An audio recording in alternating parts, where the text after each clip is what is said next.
не задерживаете. Да. Нас развлекаете. Я буду задерживаться. Да? Ладно, тогда я быстренько попробую. Я один пропущу все. Хорошо? Делай как хочешь, я не буду. Мне очень нравится позиция. Боже, прекрасно просто.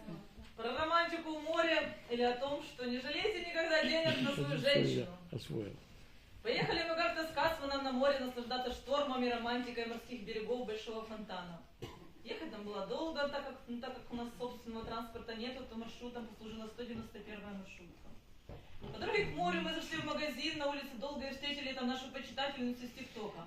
Разговоры были душевные, детские, сразу стало теплее на душе. И понимание того, что ты здесь не один.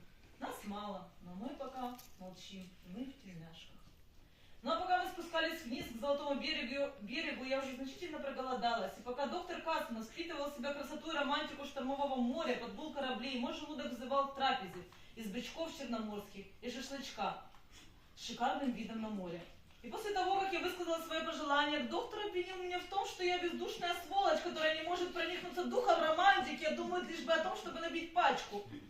Я говорю, как это вообще одно мешает другому? Говорю, ну не может художник быть голодным.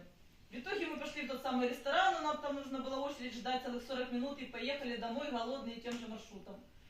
Дома у нас на плите грелся суп, а Кацману придется ждать своей порции романтики еще с добрых пару часов.